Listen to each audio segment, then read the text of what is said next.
我的小名叫春生，我是春天生的。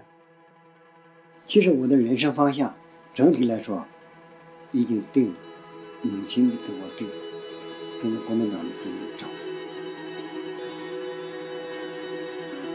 就车走了差不多有30米，我隔壁的一个同学就拍拍我的肩，哎，高碧涵，你母亲在给你打招呼。这个时候我就低着头多啃了一口石榴，我再回头，那个车子正好一拐弯，看不到母亲，把石榴甩掉，我就痛哭起来。那时候开始，我这一辈子都不吃石榴。春水春枝满，春时春草生，春人饮春酒，春鸟笼，春生。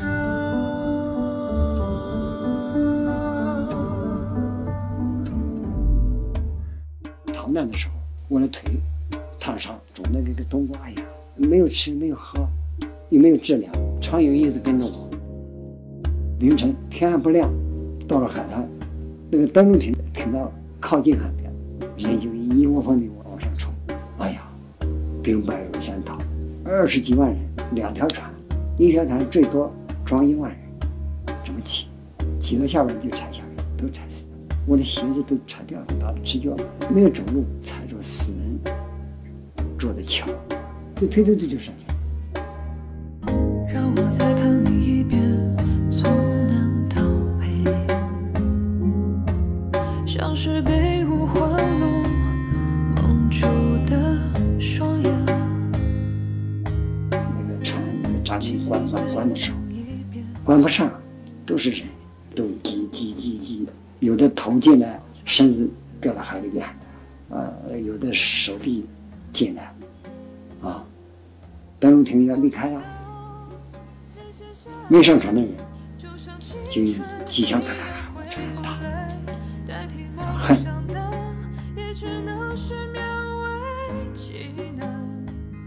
人头啊，人手啊，都在船舱里面。遇到台风，就全部飘了5天，没吃没喝，喝水，风大的哗，海浪哗，甲板上都是水，这个是刚还好。那有的也不是海水，也许是那个人尿，那也不知道，反正是咸的。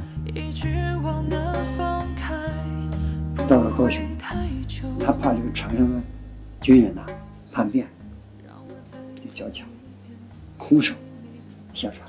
老兵，你枪是他的生命，你怎么能交枪呢？有的老兵把枪就投到海里面去，他才不交给你。下了船，那时候饿的眼睛都花了，船上还躺着好多没动，那就死了。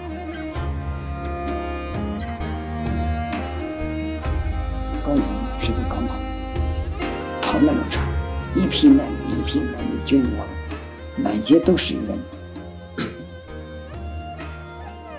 我说我要逃到台湾北部去，筹钱，那就被撤掉，到台北，一看台北街头也是一样，到处都是难民，没办法，就睡在火车站，睡在大椅子上。难民太多，到处睡都是人，走路的地方都没有。